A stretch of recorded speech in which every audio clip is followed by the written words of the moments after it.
مولانا فضل الرحمان صاحب نے مدرسے اور مسجد کی ایک منتقلی کے بارے میں بات کی.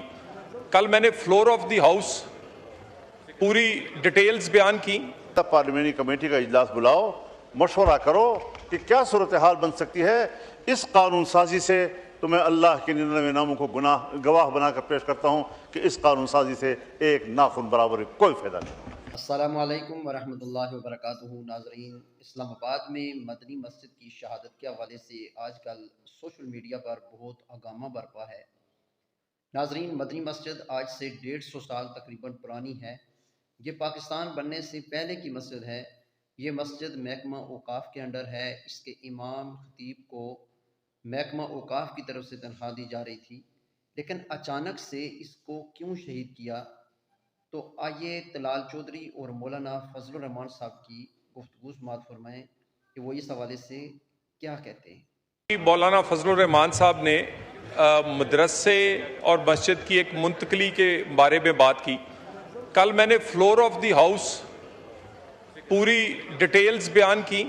اس سے پہلے مولانا غفور حیدری صاحب کے پاس آج سے 3 دن پہلے رات میٹنگ ہوئی.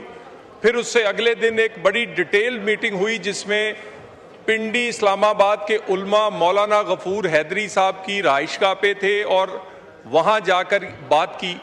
میں 2-3 باتیں جو مولانا صاحب نے کہی ہیں وہ صرف کلیریفائی کرنا چاہتا ہوں. مجھے یہ لگتا ہے کہ انہیں جو غفور حیدری صاحب نے وہ ڈیٹیلز نہیں بتائیں جو بیان ہم نے ان کی میٹنگز میں کی تھیں, اور فلور آف دی ہاؤس بھی میں نے یہ باتوں کی کئی ایسی چیزیں جس میں سب سے پہلی بات یہ ہے کہ 50 یا 55 مسجدوں کے بارے میں حکومت کسی قسم کی ان کی منتقلی کا یا ان کو نوٹس دے کر وہاں سے تبدیل کروانا چاہتی ہے. جناب اسپیکر, ایسی کوئی بات نہ ہے, اور اس بات کو فلور آف دی ہاؤس بھی اور علماء کے ساتھ میٹنگ میں بھی کلیریفائی کیا گیا. جناب اسپیکر, اس پہ بات بار بار کہا جاتا ہے کہ راتوں رات یہ سب کچھ ہوا. بالکل ایسی بات نہیں. جنوری سے مشاورت کا عمل مدرسے کے جو معتمد تھے ان سے شروع ہوا. اس کے بعد ان کی مرضی سے ان کی مرضی کی جگہ منتخب کی گئی. وہاں پر ایک آج کل جو جس طرح کے جدید انسٹیٹیوشن ہونے چاہیے کسی بھی تعلیمی ادارے کے لیے, 4 کروڑ کی لاگت سے ایک مدرسے کی وہ بہترین بلڈنگ تمام ایسیسریز کے ساتھ بنائی گئی.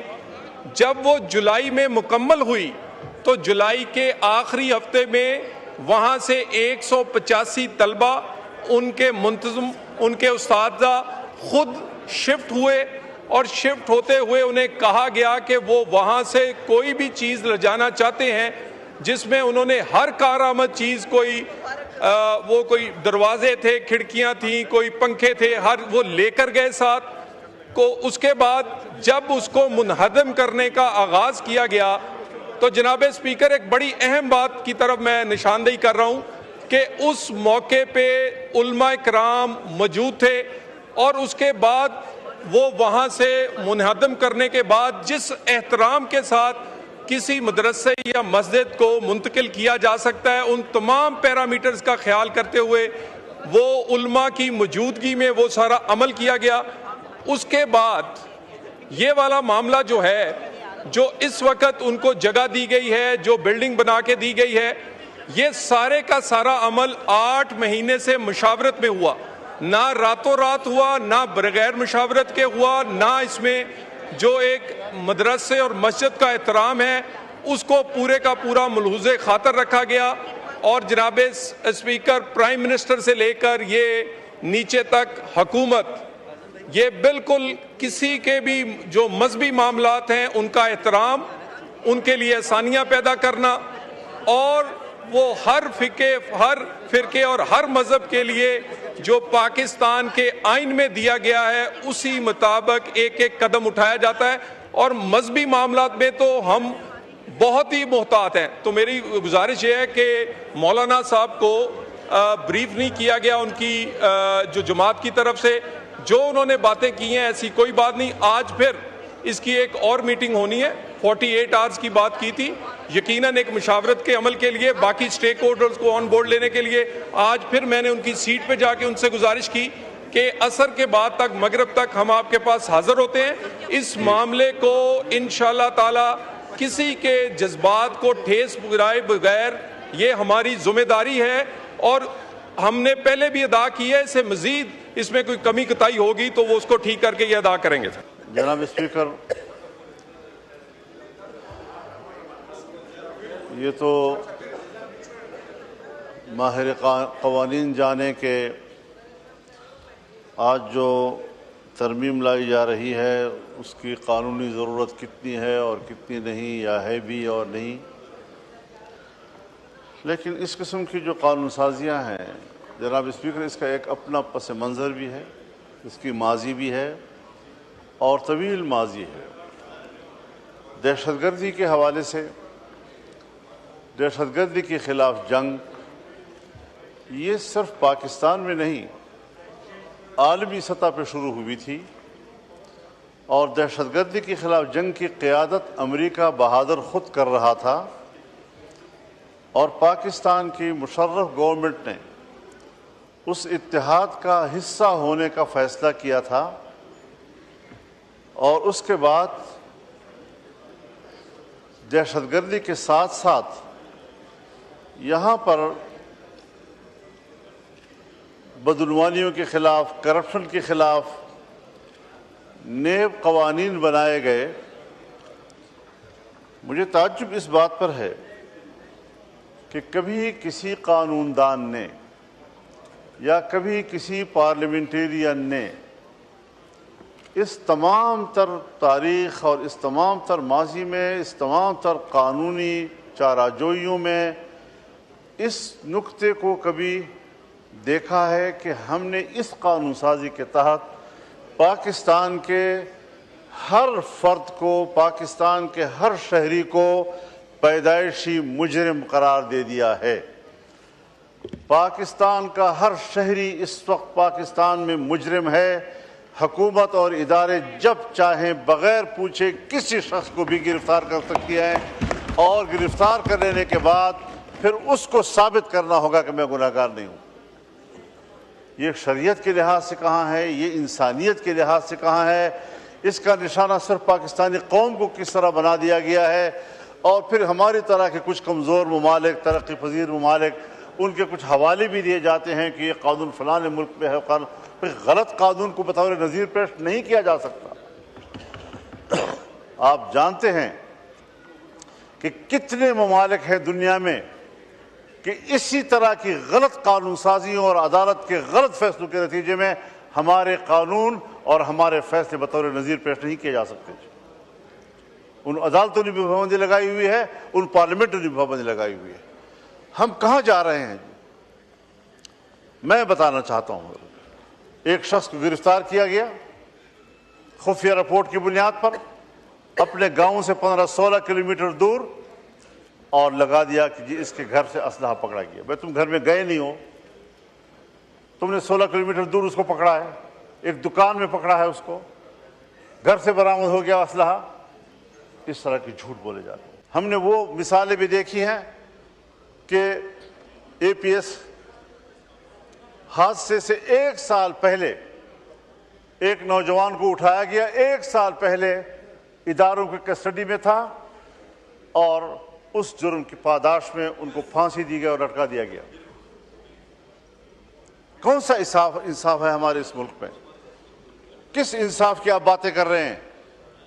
دہشت گردی کے خلاف جنگ کب سے شروع ہوئی، کب سے ہم سفر کر رہے ہیں، اور میرے خیال میں یہ گزشتہ 20-25 سالوں میں جو ہم نے دیکھا ہے، یہاں دہشت گردی ختم کب ہوئی ہے؟ کہ آپ کہتے ہیں کہ جی آج ایک نئی لہر آ گئی ہے. اس کے دہشت گردی ختم کب ہوئی ہے؟ اس کا سلسلہ کب ٹوٹا ہے؟ ہم اپنے گاؤں میں نہیں جا سکتے. میرے ملک کا ایک معزز شہری میرا مہمان تھا، میرے گھر سے نکلا، میرے گاؤں سے اسلام آباد کے لیے. گھر کے دروازے پر ان کو اطلاع دی گئی کہ روڈ جو ہے دہشت گردوں کے قبضے میں ہے، آپ نہیں جا سکتے. اور یہ 5 بجے کا ٹائم تھا عصر کا. 2 دن کی بات ہے. کہاں ہے آپ کا ریٹ؟ کہاں ہے آپ کی حکومت؟ باجوڑ میں کیا صورتحال بنی ہوئی ہے؟ اور پھر ہم پبلک کو آگے کرتے ہیں, قبیلے کو کہتے ہیں آپ بات چیت کریں. بابا ان کے پاس اسلحہ ہے, میں غیر مسلح ہوں. تمام قبائل کو آپ نے غیر مسلح کر دیا ہے. ان کے پاس اپنے تحفظ کے لیے کوئی چیز نہیں ہے, اور آپ مسلح لوگوں کے ساتھ کہتے ہیں کہ آپ مذاکرات کریں. فوج کیوں مذاکرات نہیں کرے گی؟ لا انفورسمنٹ ادارے کیوں مذاکرات نہیں کرے گی؟ پھر عوام کو آپ ان کے مقابلے میں لے آتے ہیں. پھر عوام کی بات نہیں مانی. کہاں مانتے ہیں وہ؟ لہٰذا اسٹریٹجی بناؤ, کوئی سلیقے سے بناؤ, کوئی طریقے سے بناؤ, اور اس پر ایک باقاعدہ پارلیمانی کمیٹی کا اجلاس بلاؤ, مشورہ کرو کہ کیا صورتحال بن سکتی ہے. اس قانون سازی سے تو میں اللہ کے 99 ناموں کو گواہ بنا کر پیش کرتا ہوں کہ اس قانون سازی سے ایک ناخن برابر کوئی فائدہ نہیں. کرتے جاؤ قانون سازی, کرتے جاؤ قانون سازیاں, اور کرتے جاؤ قانون سازیاں. اس پارلیمنٹ کی بھی کوئی اہمیت نہیں ہے, اس کی قانون سازی کی بھی کوئی اہمیت نہیں ہے. ایک قانون بنتا ہے, دباؤ آتا ہے, آپ اس میں ترمیم کرتے ہیں. آپ نے نیب کے قانون میں ترمیم کی, اس کے بعد پتہ نہیں پھر کون کون سے راستوں سے آپ نئی قانون سازی کے تحت وہی کوئی چیزیں لاتے ہیں. خدا کے لیے اگر ہمارے اوپر آپ نے جبر مسلط کرنا ہے, اور آپ نے جبر کا نمائندہ بننا ہے, آپ نے جمہور کا نمائندہ نہیں بننا, تو پھر آپ ٹھیک ہے فیصلے صحیح کر رہے ہیں. ٹھیک کھولیں. قانون سازی یہ کہیں سے کرائی جا رہی ہے, کسی دباؤ کے تحت پارلیمنٹ چل رہا ہے. تو جناب اسپیکر, آپ کے ہوتے ہوئے پارلیمنٹ کو دباؤ میں نہیں ہونا چاہیے. پارلیمنٹ کو ثابت کرنا چاہیے کہ وہ سپریم ہے. اس کی سپرمیسی کو ہمیں ثابت کرنی پڑے گی, ورنہ یہ جو صورت اب کیا یہ پلان نیشنل ایکشن پلان کبھی کبھی یاد آ جاتا ہے. نیشنل ایکشن پلان, آپ اس کے متن کو پڑھیں. اوپن اجلاس میں شاید میں بات کروں تو اس کا کوئی زیادہ فائدہ نہیں ہوگا, نقصانات ہوں گے. جتنا امتیازی قانون وہ پلان کی صورت میں بنایا گیا ہے وہ قانون بھی نہیں ہے, وہ ایک ایگریمنٹ ہے, آپس کی بات ہے. ہم نے سرکاری طور پر ایگزیکٹو کے طور پر اس کو اپروو کیا ہے. اس ایگزیکٹو آرڈر کے تحت تو میثاق جمہوریت بھی اپروو ہوا, اس پر عمل کیوں نہیں کیا جا رہا؟ نیشنل ایکشن پلان ایک امتیازی قانون ہے. میں نے اجلاس کے دوران اس وقت بھی جب یہ پاس کیا جا رہا تھا, اس لمحے بھی میں نے اس کو مسترد کیا تھا. میں آج بھی فلور آف دی ہاؤس پر اس کو مسترد کرتا ہوں. لائے ریاست جو طاقت لائے ہمارے خلاف, ہم اس کو بھگتنے کے لیے تیار ہیں, لیکن ناجائز قانون, امتیازی قانون کو تسلیم کرنے کے لیے ہم تیار نہیں ہیں. آج پھر آپ ہم پر ایک ماشاء اللہ مسلط کر رہے ہیں, آپ پھر ایک بار ہم پر ایک جبر مسلط کر رہے ہیں. آپ کیا کر رہے ہیں؟